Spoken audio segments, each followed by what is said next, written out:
back. So today's video is going to be how I make my beef stew. You can also use pork, chicken, beef. You can use cubed meat or a big roast. You can get a big roast and cube it yourself for ease of serving. That's up to you. But I'll show you what I'm going to use and give you a little description. Right now I'm using my 18-quart crock pot. I think it's 18 quarts or 15 quarts, it's a big one. And then I'm using the Reynolds brand slow cooker liners. It's an 8-pack. I mean, they're like, I don't want to say $3 or $4, but I only go through like 1 or 2 boxes of these a year. Totally worth it for ease of cleanup. And then I have a McCormick. They also make these in store brand beef stew seasoning mix. They also make one that says pot roast. I'm not sure what the difference is, honestly, except maybe one has more liquid and they cut into chunks and one is served as bigger and more solid. But to me, my recipe for beef stew versus pork pot roast or whatever are almost the same. So it's kind of a 2-in-1. If you learn how to make it once, you can do it the other way. But I do use a little bit of broth. This is the Swanson chicken broth. It's the 33% less sodium. Just a can, 1 can of 16 ounces, 14.5 ounces. And then I use an entire bag of petite, like baby carrots. These are just your standard baby carrots. I also, in a hurry, like for soups and stuff, you can use a bag of mixed vegetables from the freezer or a can of them. Or you can use the sliced carrots that come in a can if you're running short on time or don't have the fresh thing. Or big carrots and cut them yourself, whatever you have. That's kind of how I cook, because I don't buy necessarily groceries for every meal for the week. I don't meal plan as closely as I probably should. So I end up improvising a lot, which I think in some ways makes me a better cook because I've learned to modify recipes, but in other ways it's harder because I can never duplicate things if I don't have exactly, like, why was that pot roast so much better than the last time? Or, you know, I can never figure it out. But, and then this is celery hearts. You can also use a bunch of celery that hasn't been cut. But that's just that. I have 1 white onion, which I will slice. And then potatoes. So what kind of potatoes you use, up to you. You can use russet potatoes, you can use Yukon Gold, you can use whatever fancy potatoes you want. The gem, I think they're called, they're jewel potatoes. They're colorful. You can use baby potatoes that you don't have to cut at all, that are just like little spheres, little balls. You can even use canned whole potatoes. They have those in the can section too if you're running short on time. And then for meat, today I'm using, I think this is about 2 pounds of beef stew meat. Mine might look weird because I had to defrost it a little bit, but just chunks of beef stew meat. So what I do is throw this in to the crock pot, and then I throw the entire thing of carrots into the crock pot as well.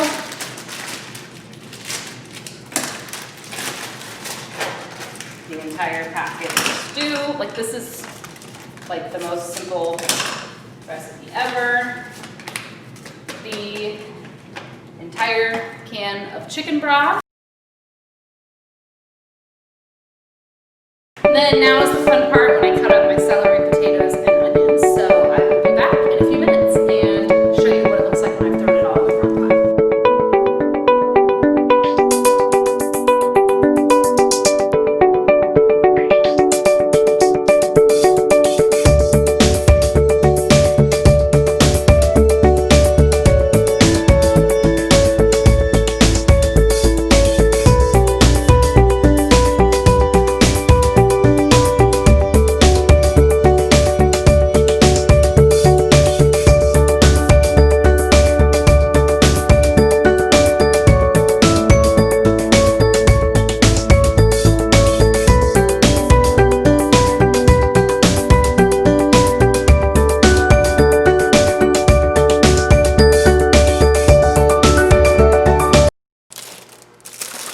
Alright, so I have my meat, my potatoes, my carrots, my celery, my onions, and the stew seasoning pot and broth. So you can also at this point decide if you want more water, or if you want to use like garlic or another vegetable, you could totally do that. But this is just kind of basic. If you have corn, you can add it, tomatoes, whatever you like. And then as far as potatoes go, I usually do at least 1 potato per adult. So like 6 people, I'll do like 8 potatoes. And we're a potato family, so I would even do like double the potatoes per person. It just depends on how big your potatoes are.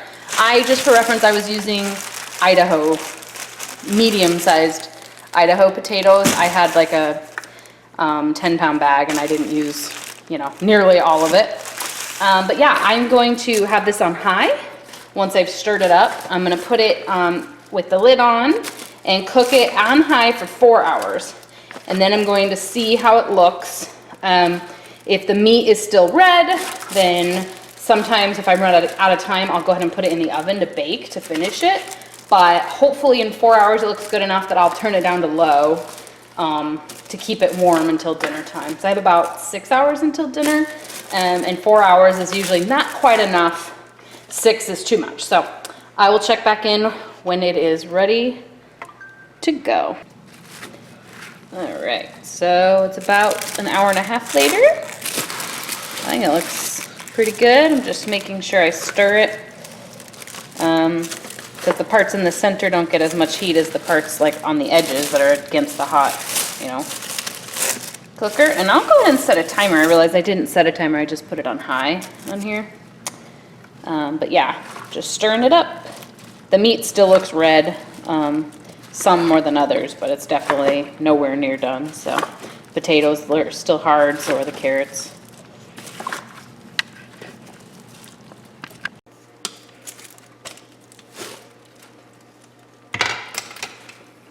Okay, it's been about 3 hours. The meat, just find some for you. Looks like it is no longer pink. Put some there. Brownish. Stirring it up. Well, there's some pink in the meat. But at this point I would say like it's probably edible. However, yeah, the potatoes are still a little too hard. The celery is softer, but not quite, you know, it would still be too crunchy in my opinion. So I'm going to stir it up and cook it some more. Yeah, see, here's some more of that meat. Let's see, it's still just a little bit too pink. So, come back in an hour. Now I'm just adding some more water so it kind of makes more of a gravy. That was probably 1 to 2 cups of water. And you can see it has now been 4 hours, I think. And it's edible. The stew is edible. The meat is brownish, you know, but there is some pink to the meat. You can see here. So like for some people that's probably not a big deal, that amount of brown, pink. But we like ours just a little bit more cooked. So I'm just actually going to take one of the potatoes out and put it over here on my napkin. And then see how soft or hard it is. Oh yeah, it's edible, but not ready. So put the lid back on. And I'll come back in half an hour and I'll probably serve this with some rolls or biscuits or something. I'll check in then. All right, so about a half an hour before it was done, this is about 5 hours in, I added a little bit of flour just to thicken the broth and the water that was in here. So now it looks a little bit creamier. I'd say half a cup of flour, and it really did instantly make it more of a creamy sauce rather than like clear or, you know, runny. So this is our yummy pot roast or beef stew. Hope you guys enjoyed watching. Don't forget to subscribe if you haven't already, and I'll talk to you guys later. Bye.